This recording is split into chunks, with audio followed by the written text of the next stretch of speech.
Hello student, welcome back to my YouTube channel chapter two learn. तो सबसे पहले मैं कल के लिए माफ़ी चाहूँगा। कल किसी टेक्निकल इश्यूज की वजह से मैं कल वीडियो अपलोड नहीं कर पाया। तो अब आज हम स्टार्ट करने जा रहे हैं, ठीक है। 10th क्लास की एक्सरसाइज 5.2। तो इससे पहले हमने 6 क्वेश्चन तक लास्ट वीडियो में कर लिया था। अब हम स्टार्ट करने जा रहे हैं क्वेश्चन नंबर 7, ठीक है। 7 से कोशिश करेंगे आज पूरी एक्सरसाइज कंप्लीट कर लेने वाली, ठीक है। चलिए तो स्टार्ट करते हैं। क्वेश्चन कह रहा है find the 31st term of an AP whose 11th term is 38 and 16th term is 73। यानी कि 11th टर्म आपको दे रखा है। 11th टर्म को हम a प्लस 10d लिख सकते हैं क्या? ये इज इक्वल टू दे रखा है 38 और 16th टर्म दे रखा है, तो इसे आप a प्लस 15d लिख सकते हो इज इक्वल टू में 73। आपको निकालना है 31st टर्म, तो क्या आप उसको a प्लस 30d लिख सकते हो? A31 को, है ना। अब यहां से ए और डी की वैल्यू निकाल के आपको यहां पुट करनी है, आपका आंसर आ जाएगा। अब यहां से कैसे ए और डी की वैल्यू निकालेंगे हम? बाय एलिमिनेशन मेथड, जो कि हम पहले कर चुके हैं, ठीक है। चलिए ए से ए कट जाएगा, ठीक है। ए से ये कट गया। अब 10 और 15 को माइनस करेंगे तो क्या बचेगा? माइनस का 5d, क्योंकि माइनस की संख्या बड़ी है। 73 में से 38 माइनस करेंगे तो कितना बचेगा? आई थिंक 35, है ना, माइनस का, क्योंकि माइनस की वैल्यू बड़ी है। तो d is equal to -35 upon में -5, माइनस से माइनस कट जाएगा, 5 7 जा 35। तो d की वैल्यू क्या आ गई आपकी? 7। अब d की वैल्यू आ गई तो a की वैल्यू भी निकाल लो। तो a प्लस 10 d की जगह 7 इक्वल में 38। फर्स्ट इक्वेशन में पुट करिए मैंने d की वैल्यू, ठीक है। तो a प्लस 10 7 जा 70 is equal to 38। a is equal to 38 minus 70। तो a की वैल्यू क्या हो जाएगी आपकी? 32 माइनस का, ठीक है। आपको क्या निकालना था? 31st term. चलो तो a31 इज इक्वल टू क्या होता है? a plus 30d। अब a कितना है? -32 प्लस 30d की जगह 7 इज इक्वल टू -32, और ये प्लस माइनस 7 3 जा 21, यानी कि 210 हो गया। अब दोनों को माइनस कर लेंगे, आई थिंक 182 आपका आंसर आ जाएगा, ठीक है। 10 में से 2 गए 8, ये कितना बचा? 0, ये हो गया 178, ठीक है। 178 प्लस का आपका answer complete. Question number 2, sorry 8th। N AP consist of 50 terms, यानी कि एक एपी में टोटल 50 टर्म है, ना इससे कम ना इससे ज्यादा, ठीक है। टोटल टर्म कितने हैं? 50 टर्म है टोटल। और कह रहा है थर्ड टर्म 12 है। तो बेटा थर्ड टर्म को आप a प्लस 2d लिख सकते हो इक्वल में 12। और बोल रहा लास्ट टर्म 106 है, तो लास्ट टर्म कौन सा होगा? भाई लास्ट टर्म ये 50वां ही तो होगा इसके अंदर, क्योंकि जब बोला गया है कि 50th टर्म यानी कि 50वां टर्म, तो 50वां टर्म आपका यही होगा 106। तो 50वें टर्म को आप a प्लस 49d लिखोगे, है ना, इक्वल में 106। निकालना क्या आपको? An AP consist of find 29th term. अच्छा 29th टर्म निकालना है, ठीक है। Sign change, minus minus minus, ये कट जाएगा, ये माइनस हो गया, माइनस का 47d, इसे माइनस करेंगे, माइनस का 94। d is equal to minus से माइनस कट गया तो हो जाएगा 94 अपॉन में 47, 47 टू जा 94। तो d इज इक्वल टू कितना आ गया आपका? 2 आ गया, ठीक है। अब d की वैल्यू आप कहीं भी रख दें, a की वैल्यू आ जाएगी। तो a प्लस 2 d की जगह 2 इक्वल में 12। तो a प्लस 2 2 जा 4 इक्वल में 12। a is equal to 12 minus 4, a is equal to 8। आपकी a की वैल्यू भी आ गई, d की वैल्यू आ गई। अब a29 निकालना है, तो a29 क्या हो जाएगा? a plus 28d। अब a और d की वैल्यू पुट कर दो। a की जगह 8 प्लस 28, d की जगह 2 इज इक्वल टू 8 प्लस 28 दूनी 56, और दोनों को जोड़ देंगे 64 आपका आंसर हो गया, ठीक है। 29th टर्म निकालना था। 29th टर्म आपका 64 हो गया। 1 मिनट देना जरा, सॉरी डिस्टर्ब के लिए, बस 1 minute.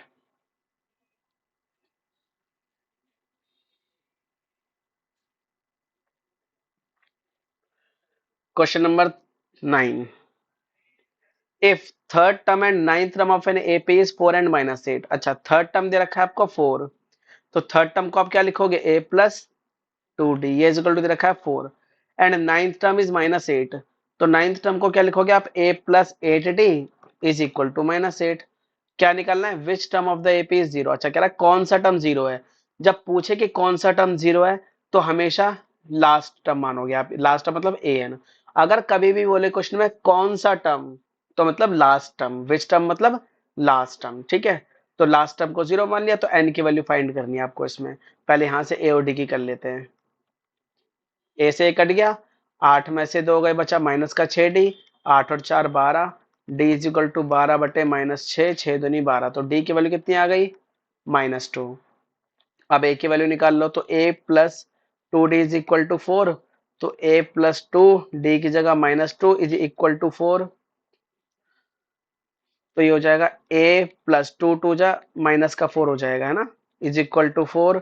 a is equal to 4 plus 4, तो a की वैल्यू कितनी आ गई, 8। a की वैल्यू 8 हो गई और d की वैल्यू -2 हो गई। तो कह रहा है विच टर्म इज जीरो, तो an लास्ट टर्म। तो लास्ट टर्म का फॉर्मूला क्या होता है, a plus n minus one into D is equal to zero. अब a कितना आया बेटा आपका, 8 आया, तो a की जगह 8, n माइनस वन, डी कितना आया, माइनस का 2 आया, इज इक्वल टू 0। -2 को अंदर मल्टीप्लाई कर देंगे तो माइनस का 2n और माइनस माइनस प्लस का 2 इज इक्वल टू 0।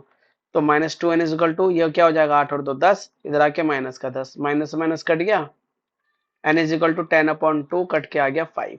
यानी कि जो फिफ्थ टर्म होगा वो आपका 0 हो जाएगा। ठीक है, इन्हें पूछा ना विच टर्म इज 0, तो हमारा कौन सा टर्म 0 आ गया, अब फिफ्थ टर्म 0 आ गया। क्लियर।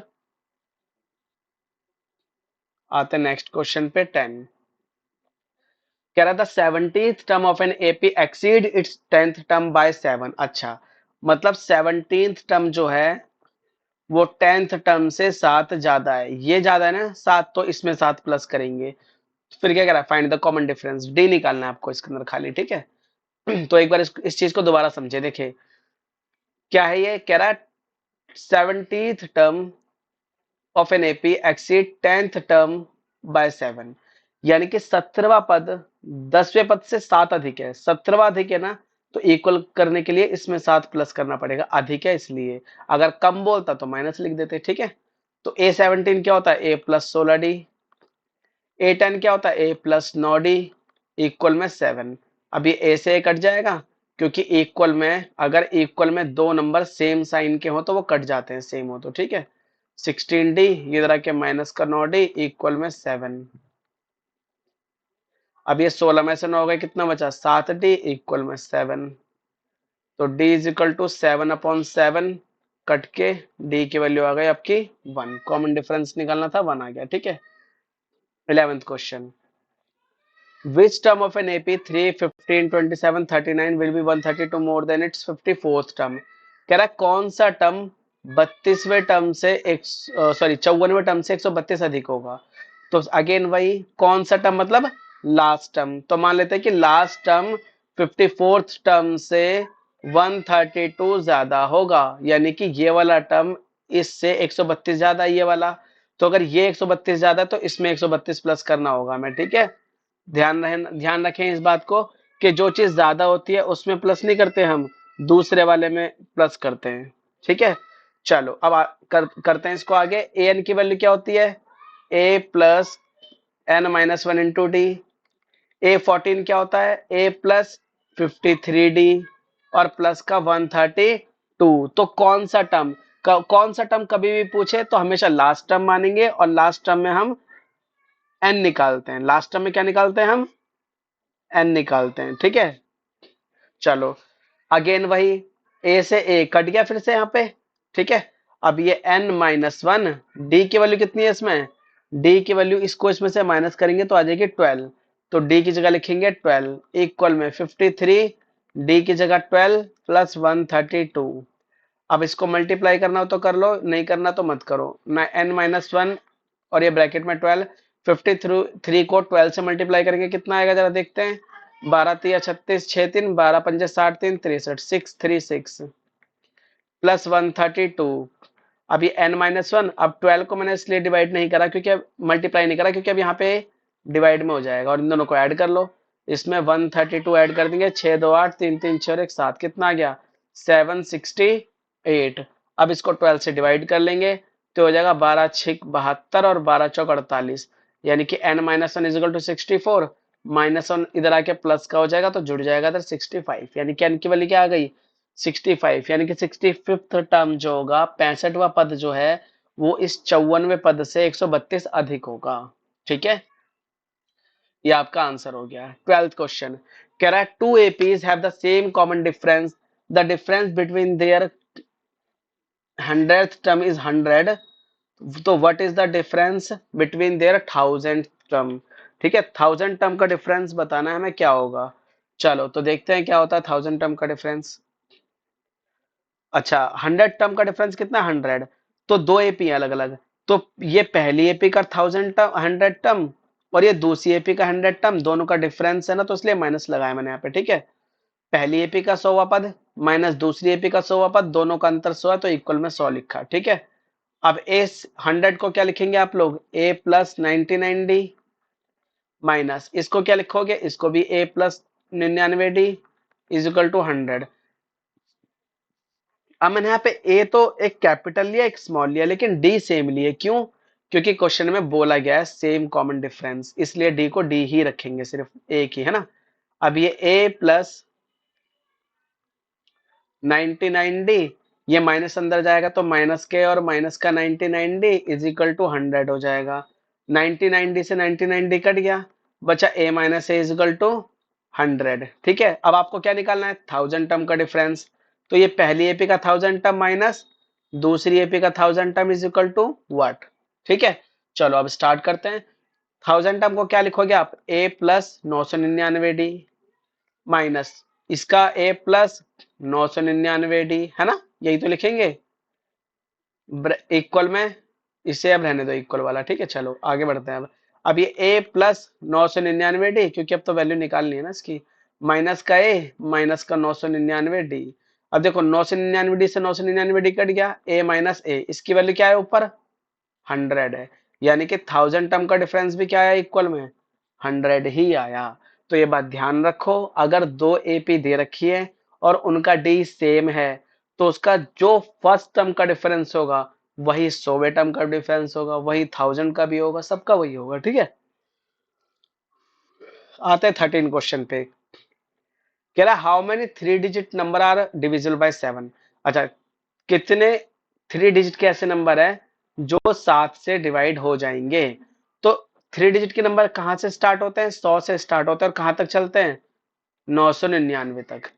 पर क्या ये सारे नंबर डिविजिबल होते हैं 7 से, नहीं सारे नहीं होते। तो कौन कौन से होते हैं आइए देखते हैं 100 डिविजिबल है या नहीं। तो 7 एकम 7 बचा 3 और ये 0, 7 पंजे 35 होता है ना, यानी कि अगर इसमें 5 और होता तो डिवाइड हो जाता, है ना। यानी कि इसका मतलब क्या है कि 100 नहीं डिवाइड होगा 105 डिवाइड होगा, पहला जो नंबर होगा। क्योंकि देखो ना बेटे 7 चौक 28 होगा तो दो बच जाएगा 7 चौक 28 से, तो है ना, तो दो बच रहा है, डिवाइड तो नहीं हो पाया ना। तो उसके बाद फिर क्या आएगा आपका, मैंने अगर यहाँ पे 5 ले लो 105 तो 5 उतारना पड़ेगा और 7 पंजे 35 हो जाएगा, तो 105 डिवाइड हो रहा है ना, तो इसलिए पहला नंबर 105 हो जाएगा, दूसरा 112 हो जाएगा, तीसरा 119 हो जाएगा, डॉट डॉट डॉट।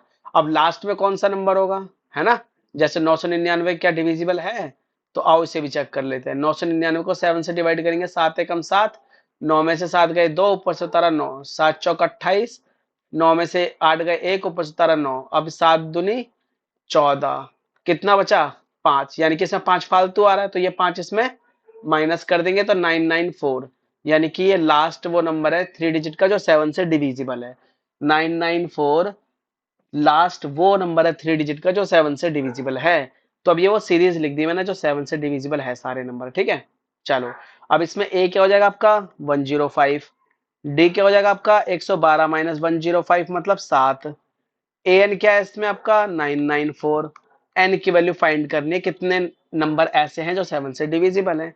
तो अब a n is equal to formula लगा दो a plus N minus one into d is equal to 994, a की जगह 105, एन की जगह एन ही रहेगा, डी की जगह 7 इक्वल में 994। अब इसको सॉल्व कर लो आपका आंसर आ जाएगा। ठीक है, N minus one 7, 994 minus 105, N minus 7 equal में इसको इससे माइनस कर दो, 994 में से 105 गए, कितना बचा, ये 9, ये 8 और ये कितना, 8 में से गया 7, 789।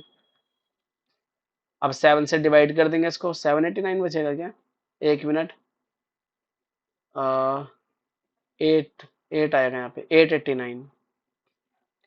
तो 7 से डिवाइड कर देंगे, अब इसको यहाँ से 7 हटा देते हैं और डिवाइड कर देते हैं। तो 7 एकम 7, 7 दूनी 14, 7 7 49, 127। n minus one is equal to क्या है आपका, n minus one is equal to 127। n इधर के प्लस का हो जाएगा, तो आंसर आ जाएगा आपका, हो जाएगा 128। ठीक है, यानी कि 128 आपका आंसर हो गया। ठीक है, यानी कि 105 से लेके 994 तक टोटल 128 ऐसे नंबर है जो 7 से डिविजिबल हैं। चलो, how many multiple of 4 lie between 10 and 250, same वही क्वेश्चन। अब कह रहा है 10 और 250 के बीच में 4 से डिविजिबल कितने नंबर होंगे। तो 10 तो 4 से डिविजिबल है नहीं, 12 है, 16 है, 20 है। ऐसे ही 250 भी 4 से डिविजिबल नहीं होगा, 248 होगा। ठीक है, अब सेम वही, a is equal to 12, d is equal to 16 minus 12 यानी कि 4, ए एन 248, एन आपको फाइंड करना है। तो वही ए एन का फॉर्मूला लगा देंगे, a plus N minus one into d is equal to 248। अब आप सॉल्व कर लेंगे, एन की वैल्यू आ जाएगी सेम ऊपर वाले क्वेश्चन की तरह सॉल्व करना है। ठीक है, सबकी वैल्यू पुट कर देंगे, 12 एन माइनस वन, डी की जगह 4 इक्वल में 248। अब 12 वहां जाके माइनस का हो जाएगा, N minus one is equal to 4, मतलब 248 अपॉन में, सॉरी अपॉन में नहीं, सॉरी माइनस में 12 होगा ना अभी तो, एन माइनस वन ब्रैकेट में 4, दोनों को माइनस करेंगे तो कितना बचेगा आपका 236।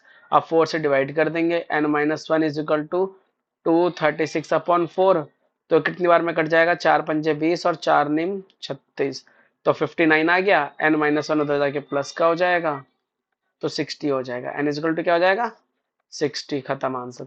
ठीक है, एन इज इक्वल टू कितना आ गया आपका, 60 आ गया इसमें। नेक्स्ट क्वेश्चन कह रहा है, for what value of n are the nth term of 2ap ये एंड ये इक्वल। अच्छा, दो एपी दे रखी है, एक ये रही और एक ये रही। तो कह रहा है इनका कौन सा टर्म इक्वल होगा। जैसे ये पहला टर्म हो गया, ये दूसरा हो गया, ये तीसरा हो गया, ऐसे ही चलते जा रहे हैं टर्म। यहाँ पे पहला टर्म 3 हो गया, फिर 10 हो गया, फिर 17 हो गया, ऐसे चलता जा रहा है। तो कहाँ पे इन दोनों की वैल्यू सेम आएगी, कौन सा टर्म होगा वो जहां पे इनकी वैल्यू सेम आएगी।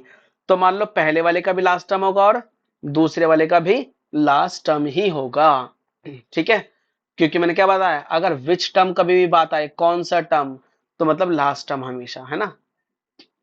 तो a n is equal to क्या होता है आपका, a plus N minus one into d, और यहाँ पे भी a plus N minus one into d, n की वैल्यू निकालनी है दोनों में से। इसका a 63 यहाँ से लेंगे, है ना, plus N minus one, D कितना है 2, दूसरी वाली का a 3, N minus one, D कितना है 7।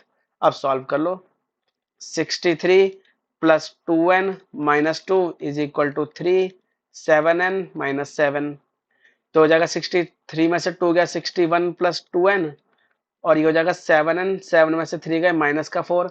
अब नंबर एक तरफ कर लो और डिजिट से एक तरफ कर लेंगे, तो जगह 61 माइनस का 4 इधर आके प्लस का हो जाएगा, और 2n इधर आके माइनस, मतलब वेरिएबल मैंने अलग कर लिया और कांस्टेंट को अलग कर दिया। ठीक है, अब ये 61 और 4 65, और ये 5n, 5 से डिवाइड कर देंगे इसको, तो n की वैल्यू आ जाएगी आपकी 13। ठीक है, यानी कि 13th टर्म वो होगा जो दोनों में वैल्यू सेम आएंगी। ठीक है, 16th question, determine the AP whose third term.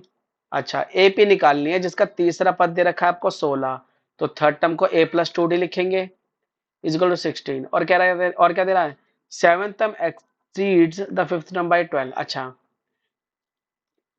यानी कि सेवंथ टर्म फिफ्थ टर्म से 12 ज्यादा है, तो मैं कह सकता हूँ कि दोनों का अंतर 12 है ना। अब a7 को क्या लिखोगे, a प्लस 6d, a5 को क्या लिखोगे, a plus 4d is equal to 12, a plus 6d minus अंदर जाएगा तो माइनस का a और माइनस का 4d is equal to 12, a से a कट गया, 6 में से 4 गए, 2d इज इक्वल टू 12, तो d इज इक्वल टू 12 बट्टे 2 कट के आ गया 6, तो d कितना आ गया आपका 6 आ गया। अब डी की वैल्यू आप किसी में भी रख दो, पहली इक्वेशन में रख देते हैं ए टू, डी की जगह 2 इजिकल टू 16, पहली इक्वेशन ये है आपकी, ठीक है। तो ए प्लस 4 इजिकल टू 16, तो ए इजिकल टू क्या आ जाएगा 16 माइनस 4, यानी कि ए इजिकल टू क्या आएगा आपका 12। तो क्या कह रहा है, डिटरमाइन द एपी, एपी निकालनी है। एपी निकालने का मतलब है कि आपको फर्स्ट टर्म निकालना है, सेकेंड टर्म निकालना है और थर्ड टर्म निकालना है। ए वन, एक मिनट, आपको ए वन निकालना है, ए टू निकालना है, ए थ्री निकालना है, इसी से पता चल जाएगा आपकी एपी, है ना। तो ए वन तो यही हो गया 12। अब ए टू अगर आपको निकालना है तो ए टू के लिए फॉर्मूला क्या होता है, ए प्लस डी, है ना, ये तो होता है ए टू।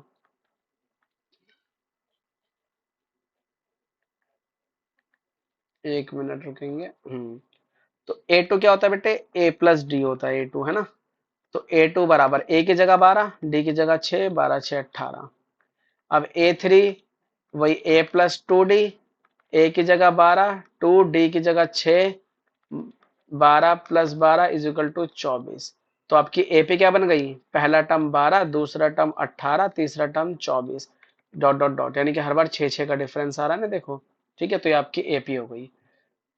17 क्वेश्चन कह रहा find the 20th term of an AP from the last term. अच्छा, एक एपी है ये, लास्ट टर्म से देखो, अगर यहां से ये एपी दे रखे आपको 3 8 13 253, अगर ये बोलता सिर्फ 20th टर्म निकालो तो आप सीधा लगा देते A20 बराबर A प्लस 19D, ये A हो जाता, माइनस करके D हो जाता। लेकिन इसमें क्या बोला है, 20th टर्म निकालना है, लेकिन लास्ट से निकालना है। लास्ट से मतलब यहां से निकालना है आपको 20वां टर्म। अब क्या करें, अब एक काम करो, एपी को उल्टा लिख दो, एपी को उल्टा लिख दो। पहले 253, तो इससे पहले क्या होगा पता है, देखो ध्यान से सुनना, यहाँ पे 3 है, यहाँ पे प्लस हो रहा है 5 8, फिर प्लस हो रहा है 5 13, फिर प्लस होगा, फिर प्लस होगा, तो यहाँ पे तो प्लस हो रहा है, तो यहाँ पे क्या होगा, माइनस होगा, बिल्कुल ठीक है। देखो ना, अगर मैं ऐसे जा रहा हूँ, देखो 5 कम हो गया, फिर 5 कम हो गया, है ना। तो हर बार 5 कम होते जा रहे हैं ना उल्टे चलने पे। तो बस यही है हमारा आंसर। अब देखो कैसे करेंगे, 253, अब 5 कम करेंगे 248, फिर 5 कम करेंगे 243, डॉट डॉट डॉट 13 8 3। ये आपकी उल्टी एपी लिख दी मैंने। अब उल्टी एपी लिख के आप आराम से ये वाला फॉर्मूला यूज कर सकते हो, ए प्लस 19D वाला। तो ए की जगह 253 हो जाएगा, अब 19, डी की जगह माइनस का 5 हो जाएगा। क्यों हो जाएगा डी की जगह -5, क्योंकि 248 में से 253 माइनस करेंगे। फॉर्मूला होता है ना A2 माइनस A1। अब ये A2 और ये A1 है, तो डी इजिकल टू क्या आ गया, -5, क्योंकि माइनस की संख्या बड़ी है। तो हो जाएगा 253, 19 पंजे 95। अब दोनों को माइनस कर देंगे, 253 में से 95, तो 13 में से 5 गए 8, ये 14 में से 9 गए 5, 158 आपका आंसर आ गया। ठीक है, तो जो आपका 20th टर्म है वो कितना है, 158 है। ठीक है, आते हैं अब नेक्स्ट क्वेश्चन पे, 18 पे। कह रहा है the sum of the fourth and eight term of an is 24। अच्छा, यानी कि A4 प्लस A8 दे रखा है आपको 24, और A6 प्लस A10 दे रखा है आपको 44। तो क्या बोला है, फाइंड फर्स्ट थ्री टर्म। अच्छा, A1 A2 A3 निकालना है आपको, ये तीनों टर्म निकालने हैं, ठीक है। चलो जी, A4 को आप A प्लस 3D लिख सकते हो, A8 को आप A प्लस 7D लिख सकते हो। अब A और A 2A, डी और 7 10D, है ना, 3 और 7 10 हो गए ना, बराबर में 24, सब 2 से कट रहे हैं। तो ये बचा A plus 5D is equal to 12, equation number 1। ये भी 2 से काट दिया, ये भी 2 से काट दिया, ये भी 2 से काट दिया। मतलब अगर पूरी इक्वेशन सेम नंबर से कट रही है तो काट देते हैं। उससे क्या होता है कि इक्वेशन थोड़ी छोटी हो जाती है, तो इजी करना, सॉल्व सॉल्व करना इजी हो जाता है। ठीक है, चलो सेम ऐसे से भी कर लेंगे। A6 को A प्लस 5D, A10 को A प्लस 9D, इक्वल में 44। ए और ए 2A, 9 और 5 14D इजिकल टू 44, सबको 2 से काट देंगे। A प्लस 7D बराबर में 22, ये इक्वेशन नंबर 2 हो गई। अब दोनों को यहाँ रख के सॉल्व कर लो आप। पहले A और D की वैल्यू निकालनी है ना, मैं माइनस माइनस माइनस, ये खत्म। 7 में से 5 गए बचा 2D माइनस का, और 22 में से 12 गए बचा माइनस का 10, तो D इजिकल टू आ गया प्लस का 5। अब D की वैल्यू किसी में भी रख दो, किस में रखें, इसमें रख देते हैं पहली वाली में। ठीक है, तो A प्लस 5 D की जगह 5 बराबर में 12, ए बराबर पचम 25 बराबर में 12, तो ए की वैल्यू आ गई आपकी माइनस का 13। ए की वैल्यू क्या आ गई? माइनस का 13। एक मिनट, ठीक है ना? वैल्यू तो सही लिखी है ना मैंने? एक मिनट रुकना बस, जरा मैं एक चीज चेक कर लूं।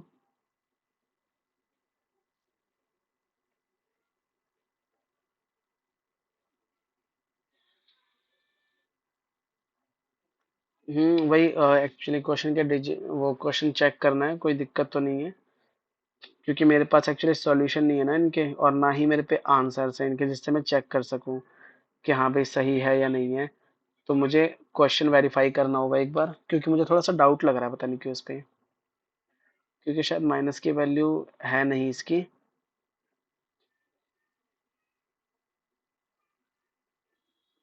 The sum of the fourth and eighth term, ठीक है। हम्म, हाँ ठीक है, ओके। तो अब देखो, अब यहाँ पे हमारा क्या है, क्लियर है, कोई दिक्कत नहीं बेटा इसमें, है ना? चलो अब स्टार्ट करते हैं। अब हम लोग हमने ए निकाल लिया और डी निकाल लिया। अब आपको ए वन ए टू और ए थ्री निकालना था, है ना? तो ए वन क्या हो गया आपका यहाँ से सीधा सीधा -13, है ना? ए वन क्या हो गया सीधा सीधा माइनस का 13। अब अगर मैं कहूँ ए टू क्या हो जाएगा, तो ए टू देखो, अब ए टू निकाल लो। ए टू के लिए फॉर्मूला क्या होता है बेटा? ए प्लस डी। ए की जगह -13 प्लस 5, 13 में से 5 गए माइनस का 8। अब ए थ्री निकालना है, तो ए थ्री क्या हो जाएगा? ए प्लस टू डी। ए की जगह माइनस का 13 प्लस टू, डी की जगह 5, तो ये हो जाएगा -13 plus 10 is equal to minus का 3। तो आपके तीनों टर्म आ गए, पहला आ गया -13, दूसरा आ गया -8, तीसरा आ गया -3। ठीक है, ये आपकी एपी बन गई पूरी। आते हैं नेक्स्ट क्वेश्चन पे, सुब्बा राव वाले पे। चलो, Subba Rao start work in 1995 at an annual salary. अच्छा, सुब्बा राव ने एक कंपनी में काम स्टार्ट किया हुआ, उसकी पहली सैलरी थी 5,000 रुपये, ठीक है।